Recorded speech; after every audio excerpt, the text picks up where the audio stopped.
যারা PR system চাচ্ছে তারা তাদের স্বার্থ দেখতেছে, পিআর সিস্টেম ছাড়া তারা হয়তো পার্লামেন্টে 2-3টা সিট পাইতেছে।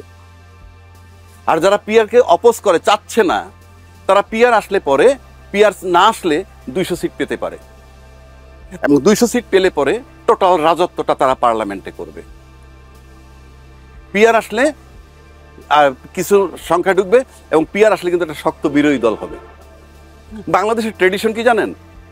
দ্বিদলীয় রাজনীতি। দ্বিদলীয় রাজনীতি মানে আওয়ামী লীগ আর বিএনপি। আপনি সব নির্বাচন বাদ দেন, 91, 96, 2001 3টা নির্বাচন যদি ধরেন, সেকেন্ড টাইম কেউ কন্টিনিউ করে নাই, অল্টারনেটিভ হয়ে গেছে। তার মানে কি, তারা যখন ক্ষমতায় থাকেন যে দলটা, যখন এই দুইটা দলের মধ্যে তার 5 বছরের যে রেপুটেশন হয়, পরের চান্সে তারা ভোট দেয় আরেক দলকে। তাদের রেপুটেশনের ভিতরে আবার যখন ইলেকশন আরেকটা দল আসে, মানে ওই অন্য দলটা আসে। দ্বিদলীয় রাজনীতি। এই দ্বিদলীয় রাজনীতি তাদের একটা অলিখিত আন্ডারস্ট্যান্ডিংও আছে বলে আমার কাছে মনে হয়।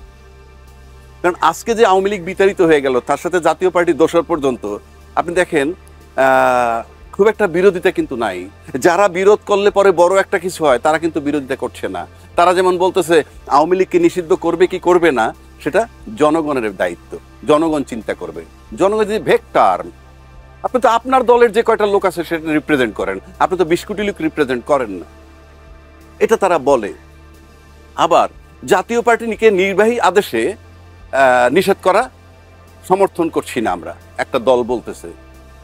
সবই যদি আপনারা করেন, নির্বাহী আদেশে তো ওই জামাত ইসলামে বন্ধ করা হয়েছিল, নির্বাহী আদেশে তো জামাতের রাজনীতি বন্ধ করা হয়েছিল, তখন তো এই কথা কেউ বলে নাই। আমি জামাতের রাজনীতি পছন্দ করি না ব্যক্তিগতভাবে যদি বলেন, কিন্তু তার তো রাজনীতি করার অধিকার আছে। আবার জামাতের রাজনীতি বন্ধ করে তখন আপনারা কথা বলবেন না, আবার জামাতকে যখন প্রয়োজন হবে তখন আপনারা ব্যবহার করছেন। জামাতকে ব্যবহার করে ক্ষমতায় গেছেন, তাদেরকে মন্ত্রী পর্যন্ত বানাইছেন। তখন তারা রাজাকার ছিল না? তখন কি তারা রাজাকার ছিল না? আবার এখন তার সাথে দ্বিমত করছেন, তাদেরকে রাজাকার বলে বলা হচ্ছে। তারা রাজাকার আমি মেনে নিচ্ছি। তো আপনি যখন তাকে দরকার হবে রাজাকারের সাথে আতাত করে যারা ক্ষমতায় যায়, তাদেরকে তো আমরা বিশ্বাস করতে পারি না। তাদের গ্রহণযোগ্যতা কেন থাকবে বাংলাদেশে? আবার এরশাদ বিরোধী আন্দোলন যখন হয়, তখন রাজাকারের দল সহ আরো 2টা দল একত্রিত হয়ে তাকে সরাইছে। এরশাদ কি মুক্তিযোদ্ধার বিরোধী, চেতনা বিরোধী লোক? অথচ তাকে আপনি নামাইছেন কেন? সাথে কিন্তু মুক্তিযোদ্ধার চেতনা বিরোধী শক্তি যে জামাত, তাকে নিয়ে নামাইছেন। এই 53 বছরে এই দেশের জনগণ সেটা দেখছে। নিউ জেনারেশন এখন আর এই সমস্ত কথাই নাই। এখন তারা নিজেরা চিন্তা করতে বুঝতেছে। এবং আপনি দেখেন তাদেরকে যে বিশ্বাস করেন, এবং জুলাই চেতনার পক্ষ থেকে যারা সরে গেছে, তারা ফলাফলটা কিন্তু ডাকসু আর জাকসুতে পেয়েছে। এখন কেউ কেউ বলবেন জাতীয় নির্বাচনে এর কোনো প্রভাব নাই। আছে, প্রভাব আছে। আপনি দেখেন এই নির্বাচনের পরে কি হয়েছে, জামাতের সাথে, আমিরের সাথে বাংলাদেশ সমস্ত ব্যবসায়ী কমিউনিটি সাক্ষাৎ করছে। এটা আপনি জানেন কেন সাক্ষাৎ করছে? কারণ ব্যবসায়ীরা বাজারটা সম্পর্কে আপডেটেড, কি হচ্ছে বাজারে। সুতরাং তার সাথে দেখা করার কোনো প্রয়োজনই নাই। অর্থাৎ বাজারে যে ইয়েটা গেছে, বার্তাটা, সেটা হলো জুলাই চেতনার পক্ষে এখন টার্নিং পয়েন্ট।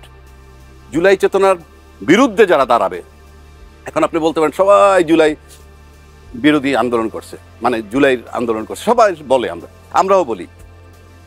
কিন্তু ভোটার বিবেচনায় নিবে যে কে জুলাই চেতনার পক্ষের শক্তি, বিবেচনা নিবে তো ভোটার। আপনি বিজ্ঞাপন দিয়ে বললে তো হবে না।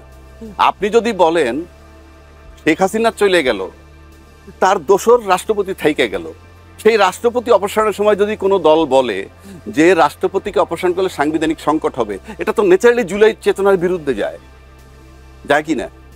আবার যদি বলে যে দল নিষিদ্ধ করার দায়িত্ব আমাদের না, জনগণের, এটাও জুলাই চেতনার বিরুদ্ধে যায়। এটা ছাত্রদেরকে ক্যাচ করছে, তাদের মাথায় ঢুকে গেছে।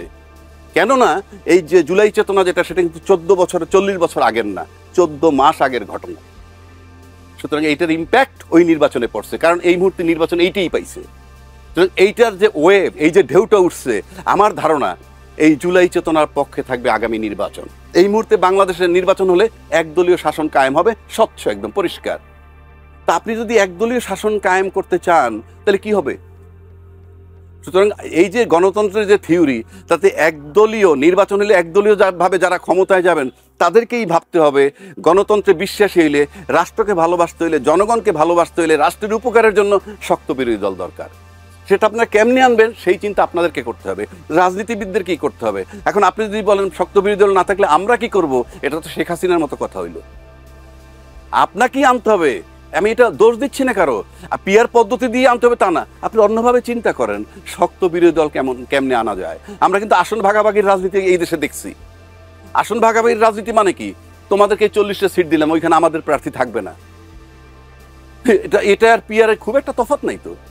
ওইভাবে আসন দিয়ে দাও, আসন বন্টন করা, এটা তো কোনো গণতান্ত্রিক থিওরি না, এটা তো রাজনীতির থিওরি হইতে পারে না। দেশটাকে তো আপনারা বন্টন করতে পারেন না। ভোট তো ভোটে আসতে হবে এবং আপনাকে চিন্তা করতে হবে শক্ত বিরোধী দল কিভাবে আনা যায়।